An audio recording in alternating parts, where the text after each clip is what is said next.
प्रिय.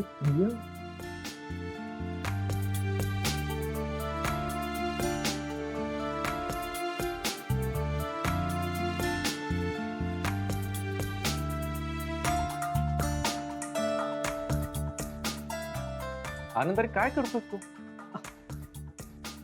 तू काय करतोय? काय चाललंय तुझं? डायरेक्टली लिहिलंस पत्र? क्या बात आहे. नाहीये चिठ्ठी दीजिए, कबूतर हाजिर आहे. नाही नाही थांब. थांब कशाला? आता काय तू तुझ्याकडेच ठेवणार आहे का चिठ्ठी? सर हा डब्बा देऊन येतो सर. हा रघु आत ये.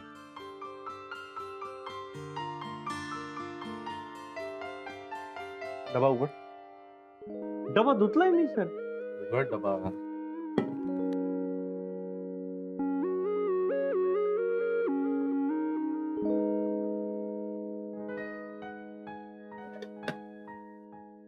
राधिका बहिणींना नेऊन दे. हो सर लगेच देतो. वाह वाह वाह, कमाल है गुरु, क्या बात है यार. तुला माहितीये आनंद, आम्ही नवीन नवीन लग्न झालं होतं ना, तेव्हा एकमेकांना अशी पत्र लिहायचो. म्हणजे मी डब्यातून तिला असं पत्र पाठवायचो. So romantic. मी पण ना माझी बायकोला पाठवणार. असं तुझं कॉपी करणार. आनंद आधी मुलगी शोध, मग पत्र बित्र विचार कर.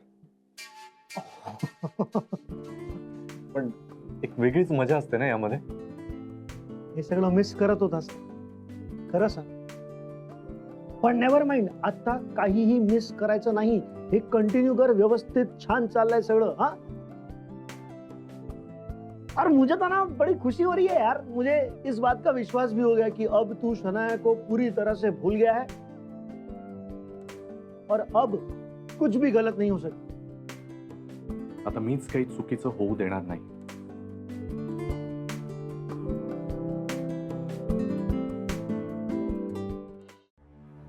समिधा अशी माझ्याकडे अचानक नोकरी मागायला का आली? नक्की तिचं हेच काम होतं का काही वेगळं इंटेन्शन होतं?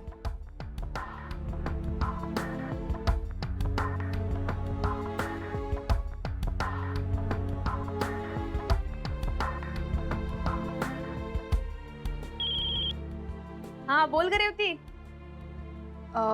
ऐक ना राधिका, आज ना समिधा इथे आली होती. इथे म्हणजे? इथे म्हणजे माझ्या ऑफिसमध्ये. तुझ्या ऑफिस मध्ये का? जरा काम होतं माझं. काय काम होतं? मी माझा करंट जॉब सोडलाय. ह्या सगळ्यात मी काय मदत करणार तुला? फ्रँकली स्पीकिंग, मी इथे हे विचारायला आले की इकडे काही चांगली जॉब ऑपॉर्च्युनिटी आहे का. हो बरोबर आहे. नाही समिधा तिची नोकरी सोडतीये ना, तिला खूपच लांब पडतं ग, म्हणून तुझ्याकडे कामाबद्दल विचारायला आली असेल.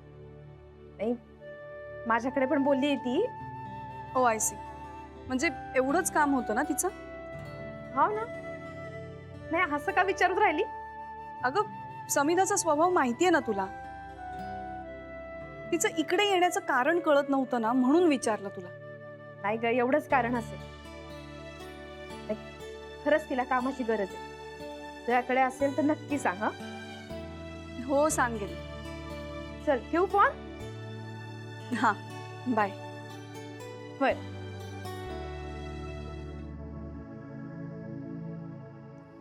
राधिका म्हणाली तसं असेलही, पण का कुणास ठाऊक माझं मन अजूनही मानायला तयार नाहीये की समिधा फक्त नोकरी मागायला आली होती. नक्की काहीतरी कारण आहे, पण काय? मॅडम. रघु भाऊजी या. हा डबा. आज काय ऑफिस मध्ये भरपूर काम होतं का? कामाचं काय मॅडम, कामाचं तर चालतच असतंय. आमचं सोडा, पण साहेबाच्या मागे जास्त काम आहे. हो का? मग म्हणून तर साहेबांकडे जरा बारीक लक्ष ठेवावं लागतंय. तुमची ऑर्डर फॉलो करतोय मॅडम मी.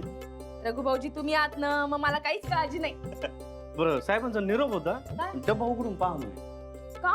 ते काम माहित नाही, सरच म्हणले. हो का? हो. मी निघतो मॅडम. साहेबांनी म्हणे की लगेच ये म्हणे तू अर्जंट. आपण चहा मांडते नाही ना? नाही नाही, मॅडम नको, आज नको, नंतर येतो मी मॅडम. चला बरं, ते डब्याचं बघून घ्या. लगेच पाठवते. हो.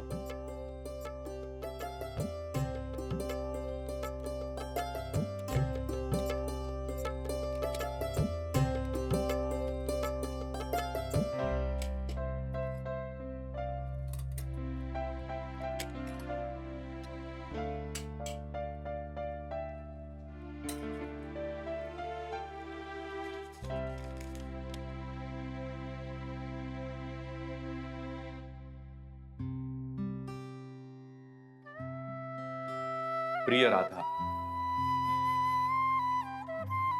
जेवण छान होतं. आश्चर्य वाटलं असेल, पण हो, राधाच. कॉलेजच्या कॅन्टीन मध्ये बसून पहिल्यांदा तुझ्या हातचं खाल्लं होतं, तो दिवस आठवला.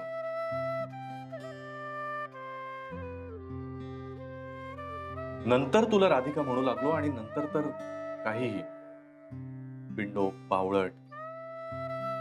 तुझ्याकडून तुझ्या गुरुनाथला मी तोडलं, पण तू माझी तीच राधा आहेस आजही. तेव्हाही तुझ्यासमोर बोलणं जमत नव्हतं म्हणून चिठ्ठी पाठवायचो. आजही समोर बोलता येणार नाही म्हणून चिठ्ठी पाठवतोय. या चिठ्ठीमुळे आपलं नातं नव्यानं सुरू होईल. माझी राधा माझ्या सोबत होती, आहे आणि राहील.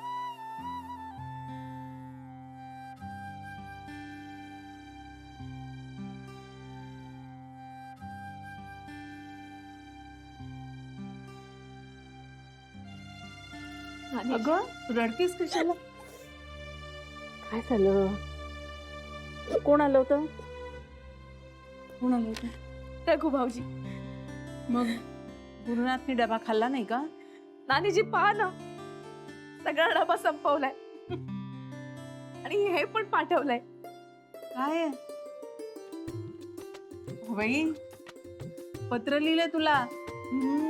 मजा आहे बाबा एका मुलीची. नानीजी नवऱ्याने पत्र पाठवलंय.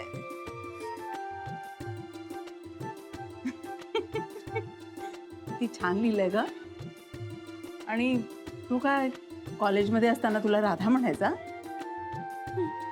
आणि मग तू काय म्हणायचीस त्याला? नानीजी कशी लाजतीये. आहा. आणि मग रडतेस कशाला? ही तर आनंदाची गोष्ट आहे ना. नानीजी फक्त दुःखातच रडू येत असं थोडंच आहे. कधी कधी खूप आनंदात सुद्धा माणसाला रडू येतच ना. हो ग बाई, अगदी खरंय. इतके दिवस मला असं वाटत होतं का मी यांना हरवून बसले, पण या प्रसंगानंतर हे तर सिद्ध झालं का नाही, हे आहेत इथेच माझ्याजवळ.